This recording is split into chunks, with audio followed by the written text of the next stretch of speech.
여러분, 오늘 제목은 발터 모델, 그는 누구인가? 방어전의 대가라고 하기도 하고 히틀러의 소방수 이렇게 부르기도 하는데, 이것은 주로 영국과 미국의 평가죠. 독일 문헌을 보면 동부전선의 생명줄, 만슈타인, 롬멜, 룬슈테드와 같은 반열에서 굉장히 높은 점수를 주고 있습니다. 그만큼 고위 장교로서의 전략적 식견, 작전술적 능수능란함, 이런 것이 돋보이는 인물이라고 할 수 있죠. 우리나라에서도 이런 인식이 일부 밀떡 여러분을 중심으로 형성이 돼서 발터 모델에 대한 인기가 상당합니다. 그것이 정확한 평가인지, 그것보다 더 구체적인 내용은 없는지 여러분과 함께 살펴보도록 하겠습니다.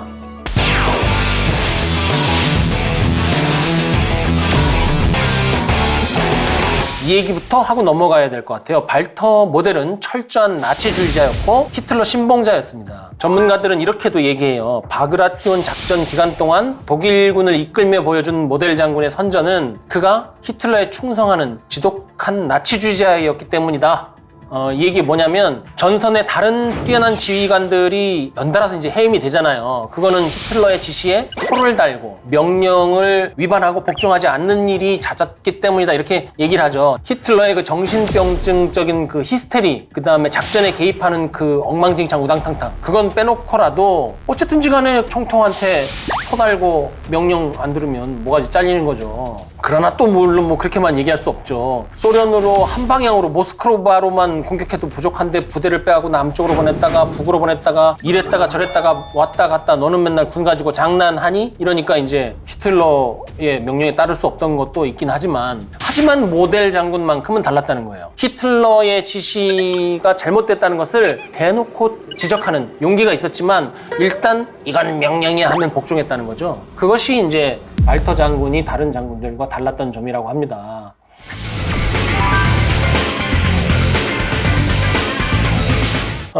나치주의자였다, 히틀러를 맹신했다, 이렇게 비난받을 수 있는 여러 가지 요건에도 불구하고 작전적으로는 그 능력을 모두 높이 평가하고 있죠. 모델 장군은요, 구데리안도 인정한 능력자입니다. 구데리안 장군이 저술해서 모델은 매우 용감하고 지칠 줄 모르는 군인이다, 그리고 한 발 앞서 상황을 읽을 줄 알며 자신의 능력을 어떻게 전장에서 발휘할지 아는 사람이었다. 특히 동부전선의 중부를 감당하기에 가장 적합한 자였다, 이렇게 묘사하고 있습니다. 구데리안 장군 남들 별로 칭찬 안 하거든요. 이거 굉장한 칭찬입니다. 이 모델 장군 어떤 사람이었을까요? 우리가 아는 것 좀 끌어모아 봅시다. 1차 세계대전 참전자인 것은 뭐 미루어 짐작할 수 있고, 전쟁이 끝났을 때, 그러니까 1차 세계대전이 끝났을 때는 대위였어요. 1차 세계대전 이후에는 뭐였을까요? 독일 일반 참모부에 들어가서 참모 역할, 실무자 역할을 했겠죠. 1939년 제2차 세계대전이 발발했을 때 갑자기 갑툭튀 소장, 투스타가 돼요. 처음 맡은 임무는 폴란드 공격이었습니다. 그 선봉에 섰죠. 그리고 프랑스 전역에서는 저 유명한 제3기갑사단을 이끌고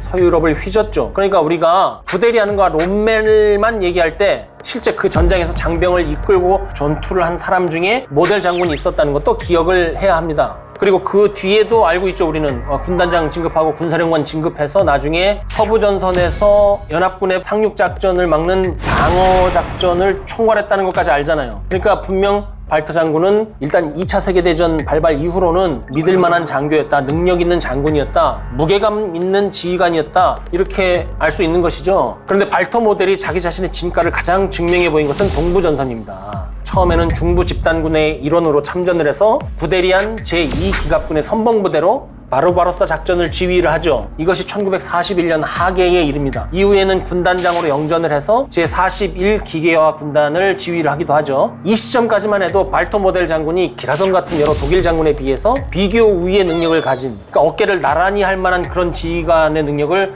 보여주지는 않았어요. 하지만 1941년 하계 이후부터 상황이 달라지죠. 일단 무엇이 달라지냐면 다른 장군들이 모가지가 툭툭 잘려나가요. 근데 모델 장군은 살아남죠. 그래서 독일 제9군 사령관이 되는 거 아닙니까? 이게 1942년 1월의 일입니다. 나중에 시간이 좀 더 흐른 뒤에 1944년 1월에는 어떻게 됩니까? 또 영전을 해서 이번에는 북부집단군 사령관이 되죠. 이때 모델 장군은 특유의 방어작전 능력을 정말 제대로 발휘해서 소련군이 발틱 일대를 완전히 점령하는 것을 거기서 막죠. 그리고 당대 최연소 독일군 원수가 되는 거 아닙니까? 그런데 미리 말씀드리자면 우리가 발터 모델 장군의 전술과 성과에 대해서 분석하기 전에 알아야 할 것이 있습니다. 이 사람이 제2차 세계대전이 끝나기 전에 자살로 생을 마감을 하죠. 그러지 않았다면 어떻게 됐을까요? 당연히 뉘른베르크 군사재판에서 다른 주요 전범들과 함께 재판정에서 중형을 받았을 겁니다. 전후에 뉘른베르크 재판에서 드러난 게 뭐냐면 다른 부대와 차별적으로 잔인한 독일 제9군의 전쟁 범죄예요. 특히 르제프 돌출부 일대의 전투에서 모델 장군의 제9군은 굉장히 처참하고 참혹하고 잔인하게 군인과 민간인을 구별하지 않고 사살했다고 합니다. 그리고 이러한 부대의 작전 활동이 발터 모델 장군의 작전 지시에 의한 것인 것도 문서를 통해서 드러났죠. 이 얘기는 뭐냐? 발터 모델 장군의 전술, 작전에 대해서 그것을 객관적으로 거칠게 건조하게 들여다보는 것은 괜찮은데 발터 모델 장군 멋있어, 최고야, 나는 발터 모델 장군이 너무나 좋아, 이거는 좀 조심해야 된다는 말씀을 드리는 거예요. 발터 모델 장군은 뭐라고 얘기해요? 방어에 극단적으로 특화된 인물이었다, 이렇게 얘기를 하죠. 르제프 돌출부 방어전투에서 보여준 모델 장군의 어떤 방어전 능력, 이것은 최고죠. 그런데 그 성공 이후에 이 모델 장군이 쿠르스크 전투에서 제9군을 이끌고 참전을 하거든요. 이때 어떻게 됩니까? 처참하게 박살나잖아요. 그렇기 때문에 나중에 연구자들이 평가하기를 모델 장군은 나치의 소방수였다, 이렇게 말하는 거죠. 그럴 수 있어요? 국가대표 축구 선수가 정말 수비만 잘하고 공격은 개판인 선수가 있습니까? 아니죠. 둘 다 어느 정도 하죠. 공격 능력이 좀 부족하다고 하더라도 그 대표팀에 있는 공격수보다 못하는 거지, 다른 프로 선수보다는 뛰어나다고요. 발터 모델 장군도 그래 살펴봐야 돼요. 정말 이 사람이 공격을 못했나? 이 사람이 이런 측면이 있어요. 작전 계획, 작성, 작전 준비, 철저한 부대 통제, 이거는 탑이에요. 그런데 이러한 능력이 공격에서는 좀 방해가 될 때가 있어요. 공격에서는 아무리 계획을 잘 세우고 준비를 철저히 해도 상황이 완전히 뒤바뀌고 이하 부대를 통제할 수조차 없는 상황이 비일비재하잖아요. 그러면 이때는 어떻게 됩니까? 이거는 마키아벨리도 얘기했고 클라우제비치도 얘기를 했어요. 운에 맡겨야 돼요. 과감한 모험, 성공 가능성이 희박한 운에 건 모험을 할 수밖에 없다고요. 그런데 모델 장군은 이걸 거부해요. 안 해요. 차라리 공격을 안 하는 쪽이었어요. 이것 때문에 사실은 그 평가가 독일군 내부에서도 극명하게 갈리고 있습니다. 독일군 내에 이런 기록이 남아있어요. 사단장으로 재직할 당시에 병사들은 모델 장군의 결단력, 엄격함에 대해서 존경심을 표했다. 반면 참모 장교들은 경멸하며 치를 떨었다. 뭔가 오지 않아요? 사단장을 병사들이 굉장히 좋아하면 편하게 해줬을 가능성이 높아요. 그런데 이 참모 장교들이 경멸했다는 것은 뭐냐면 제2차 세계대전 초기에 경멸을 했다는 거예요. 그때 참모 장교들은 뭡니까? 철저한 공격주의자들이었잖아요. 그런데 호쾌하게 공격하고 깊이 쑥쑥 들어가가지고 구데리안 장군의 부대나 롬멜 장군의 부대처럼 크게 성과를 얻고 국민과 상급 부대로부터 찬사를 받고 싶은데 모델 장군의 부대는 그렇게 안 가는 거예요. 반드시 적정을 확인을 하고 계획이 충분하고 모든 것이 갖춰지지 않으면 안 가니까 참모 장교들은 경멸을 하는 것이죠. 그런데 여러분 생각해 보세요. 누가 정상입니까? 모델 장군이 정상이죠. 발터 모델한테 치를 떨었다고도 그랬잖아요. 이것은 작전을 중심으로 발터 모델을 평가한 학자들이 얘기를 하는 거예요. 모델의 약점 중에 하나가 참모들을 매우 거칠게 몰아붙이는 것, 그것이었답니다. 자신이 맞을 때도 밀어붙였는데 틀렸을 때도 주장을 굽히지 않고 굉장히 거칠게 참모 실무자들을 몰아붙였다고 해요. 부하들이 이제 작전을 미뤄야 한다고 하니까 왜 미뤄? 이러면 이제 여기서부터 이제 부하들은 깝깝해지는 거죠. 예, 지금 뭐 겨울이 오면 너무 추워지니까 미뤄야 될 것 같습니다. 뭘 미뤄? 예, 지금 우리가 공격 작전을 하려고 하지 않습니까? 그러니까 그걸 왜 미루냐고 이걸 막 반복하는 거예요. 사람을 미치게 만드는 거야. 그러고 나서 뭐라고 얘기하냐면, 야, 겨울이 내일 되면 따뜻해지냐? 2, 3일이 지나면 따뜻해지냐? 내일에 내일이 온들 겨울은 안 따뜻해져. 그리고 소련군도 지금 진격하는데 왜 우리는 못해? 어때요? 이런 사람이 만약에 내 부하라면 어떨까요? 내가 편하지. 근데 이런 사람이 내 상급자라면 뒤지죠. 이게 히틀러가 발터 모델을 사랑했고 부하들이 발터 모델에 대해서 치를 떠는 이유였던 거예요. 대충 주변적인 얘기를 했는데 발터 모델이 우주 방어의 시전자다, 절대 방어의 구현자다 얘기를 하는데 지금 2차 세계대전에서 잘한 거는 이제 알았어. 근데 지금까지 해결이 안 된 게 있어요. 이걸 어디서 배워왔냐고 갑자기 갑툭튀 하는데 이건 다른 데 안 나옵니다. 구글 검색으로도 안 나와요. 책이나 연구 논문을 봐야 되는데 영어로 돼 있는 문헌에는 여러분 이거 없습니다. 독일 거 봐야 돼요. 발터 모델이 영관 장교였을 때 어떤 식이냐면 전간기입니다. 일반 참모부의 요원으로 포병, 보병에 이제 두루 근무하죠. 전쟁사, 군사교리, 야전교범 공부를 충분히 하고 그리고 맡은 임무가 뭐였냐면 일반 참모부 임무 브리핑, 시나리오식 계획 발전, 워게임 이거를 맡은 핵심 실무자였어요. 그러니까 여기서 방어전을 나중에 수행할 수 있는 그런 이론적인 토대를 쌓은 것이죠. 또 베를린으로 이제 진출을 해서 국방부에 근무를 하면서 육군 교육훈련 분야를 맡아서 과장으로 근무를 합니다. 그리고 1934년에 진급을 해서 연대장으로 근무를 해요. 그러니까 이제는 실전까지는 아니지만 실제 자신이 배웠던 이론을 야전에서 어떻게 쓸 수 있는지 실험할 수 있는 기회까지 주어진 것이죠. 그러면서 이때 발터 모델의 그 연대가 갖고 있는 훈련 체계, 부대 편제 작전 계획이 육군 전체의 기준 모델이 될 정도로까지 굉장히 일을 열심히 합니다. 연대장이 끝난 후에는 육군 총사령부에서 전술 분석 등을 하면서 주로 이제 고급 실무를 배우죠. 1938년에 만슈타인 장군이 추천을 해서 사단장으로 보직되었다 이렇게 나와 있어요. 그러니까 1938년에 사단장이 됐다는 건 무슨 소리예요? 전쟁의 선봉에 설 준비가 됐다. 그야말로 경력상의 최고 커리어를 찍을 준비가 됐다. 우리는 이렇게 해석을 하는 것이죠. 그런데 여러분 1939년 독일의 전격전에서 발터 모델의 이름이 나옵니까? 아니잖아요. 결과적으로 말씀드리면 참모 능력이 너무 우수해서 그렇습니다. 참모로서의 능력, 즉 작전을 계획하고 부대를 훈련시키는 능력이 타의 추종을 프로할 정도로 뛰어났기 때문에 진급시켜가지고 야전 지휘관으로 조금만 있게 하고 분단 참모, 군사령부 참모장으로 서로 모셔갔기 때문이에요. 1930년하고 1940년에 그래서 사령부 참모부에 주로 있었어요. 그러니까 모델 장군이 야전 지휘관으로 이름을 드러내지 못했고 하지만 주머니 속에 있는 송곳이 언젠가는 튀어나온다는 말처럼 독소전쟁에서는 동부전선에서는 그 능력이 결국은 온 세계에 알려진 셈이죠. 그렇다면 그러한 모델 장군의 방어작전 능력이 가장 돋보인 사례는 무엇이냐?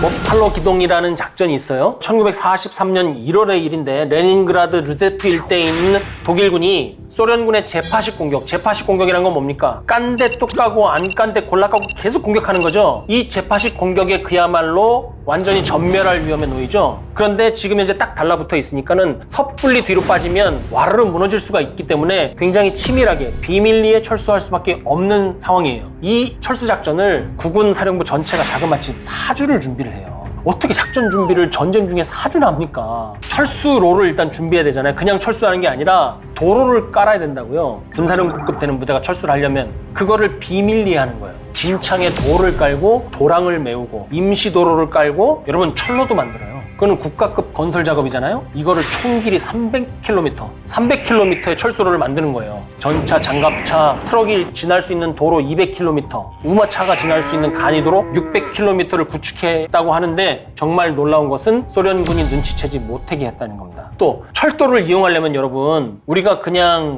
용산역 가갖고 철도를 타보기만 하니까 모르는데 그 철도 시간표를 짜는 게 굉장히 복잡한 수학적 능력이 있어야 됩니다. 이걸 짜가지고 가장 효율적으로 철도에 딱 싣고 빠지고 들어오고 이거를 다 짠 거예요. 그러니까 진절머리를 내고 싫어하지 참모부들이. 이 규모가 자그마치 어떻게 되느냐? 여러분 29개 사단이에요.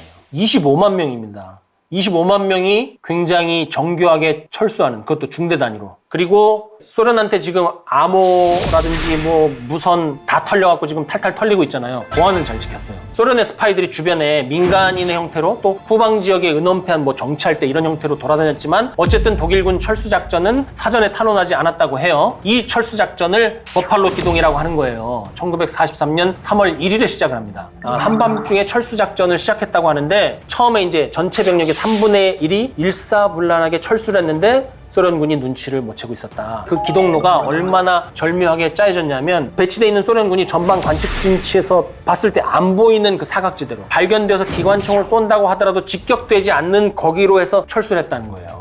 대단한 거죠. 근데 여러분 이렇게까지 눈치를 못 챌 수 있을까요? 밑밥을 깔은 거죠. 4주 준비했다고 그랬잖아요. 이 4주 동안 요 앞에 3주 동안 야간에 갑자기 진취교대를 기습적으로 확 하는 거예요. 눈에 띄게. 그러니까는 이걸 3주 동안 반복하고 나니까 그 3월 1일에도 이 소련군은 저거 진취교대 하는 거야. 저거 쟤네 지금 지난 3주 동안 했어. 이러고 있었다는 거죠. 철수하는지 몰랐다는 거죠. 3월 2일에는 이제 소련군도 이것을 눈치를 채죠. 그래서 이것이 전면적인 철수구나. 그래갖고 즉각적으로 부대를 보내서 소련군이 독일군을 공격을 했지만 이것도 모델 장군은 예측을 했다. 그래서 철수한 것을 알고 있는 소련군이 올 수 있는 그 적군로에 미리 지뢰, 철조망, 목책 이것을 싹 배치한 거예요. 그리고 일부 부대를 매복시켜가지고 기습을 했다고 그래요. 그래서 소련군이 독일군 철수한 것을 눈치를 채고 3월 2일에 쫓아오다가 너무나 큰 피해를 입고 놀라서 정지해가지고 더 이상 쫓아오지 못했답니다. 그리고 거기서 끝나면 모델 장군이 아니죠. 모델 장군이 전차와 장갑차 부대를 철수부대 후방에 잔류를 시켜요. 소련군이 추격을 하면 그 직사화기로 강력하게 역습을 하려고. 그런데 이것이 대단한 성공을 거두죠. 왜냐하면 통상